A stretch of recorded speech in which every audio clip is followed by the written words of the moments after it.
when We Are Change England confronted the BBC reporter that's talking to Jane Stanley. I said Jane Graham because we had her on earlier in the week.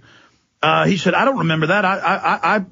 I was taking my son to football that day. I wasn't at work on 9/11. And they said, excuse me? And then he got real slick and went, oh, okay, I was there. Clear operative. I mean, most of these guys at big national level are intelligence ops. And he suddenly looks at the crowd and goes, it is quite curious, isn't it? You little people. He didn't add that last part. It is quite curious. Actually, I was reporting that day, all day. Now I remember. Thank you for reminding me. I mean, you know, it is so sick because all that matters is his house, his family, his money. And it's a bunch of political prostitutes. Let's finish the clip. What more can you tell us about the Salomon Brothers building and its collapse? Well, only really what you already know. Details are very, very sketchy. There's almost a sense downtown in New York behind me, down by the World Trade Centers, of just an area completely closed off as the rescue workers... BBC, the reason I knew it was a transcript is BBC 24, this is BBC World, almost had the exact same words, and so did CNN. See, they were all given a script, and it was confirmed, Reuters, internal news feed, right through the Pentagon to them. See, I'm not a genius, folks, but I work in the media. And I knew it was the same script, same time. This was scripted. They were given disinfo. They screwed up. They said, get the press release ready. We're getting ready to blow this thing. Tell them it fell on its own. We're going with a new plan. We're not saying we're blowing it. That's too suspicious. You know, no one can wire a building, you know, in a few minutes. They'll catch us. We're just going to say it fell on its own. We're going with that. We're going with that. And then they got the release out.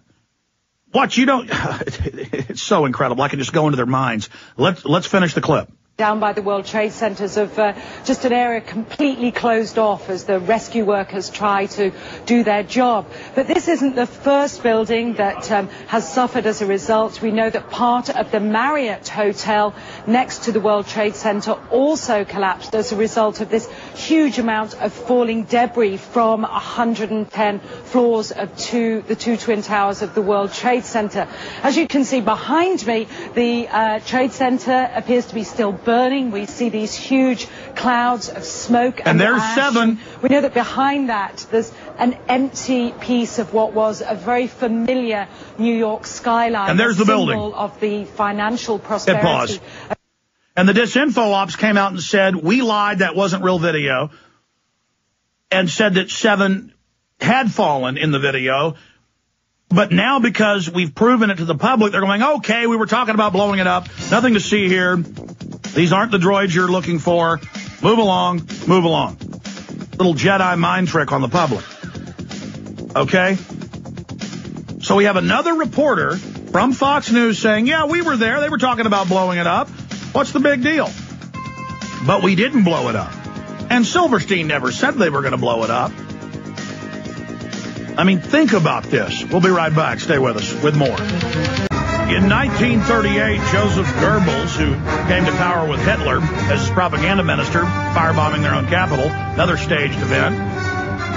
You can pull up his quotes. I've read many of the papers he wrote. He gave speeches saying, you know, to his propaganda corps, lies don't have to be good. They have to speak to people's laziness and their fear.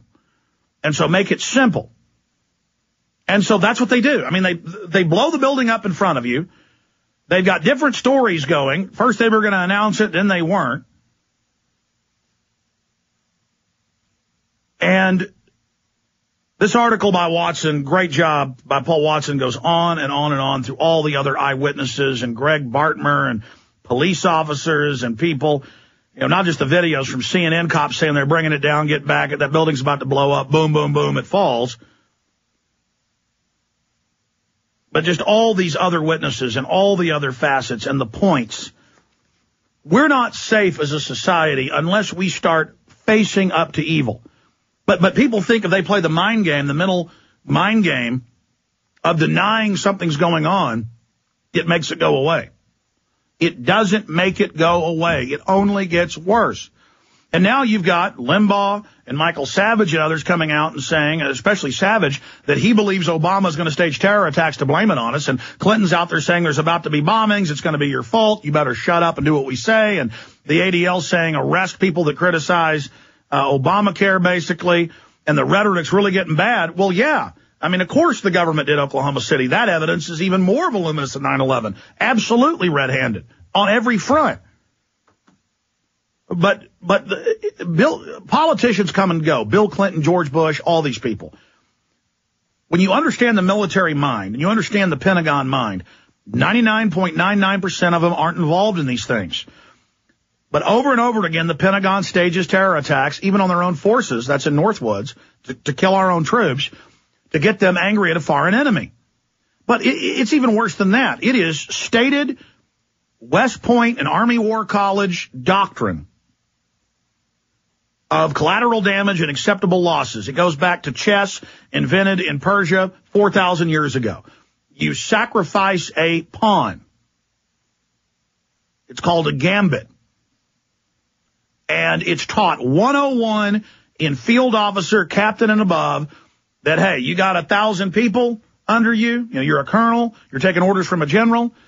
Don't tell your men this, but go ahead and send 10 or 15 of them into an area, knowing they're going to get killed, but it'll draw out the enemy, and then you'll be able to kill the enemy and save more of your force. Because if you send your whole force in, you'll end up losing 10, 20, 30 times potentially what you'll lose if you just sacrifice 10 men. And once you buy into that, America's got to get tough. It's not going to fight the Islam threat unless we do this. That's why we're doing this. That's the argument. That's what they say in Northwoods. Well, our country won't face the communist threat, and we need to do it, so we're going to stage terror attacks, bomb D.C., bomb Miami, kill U.S. troops at bases, and blame it on the commies. We're going to have nuclear war with them. And Kennedy said, no, I'm firing L.L. Lemnitzer and Curtis LeMay and all the rest of you. And they said, no, we're firing you. Dead. And then it was declassified 2 months ago by the State Department. This is mainstream news, that Bobby Kennedy disagreed with his brother and that he was for staging events, but he wanted to do it in Latin America. I mean, that's how standard this is.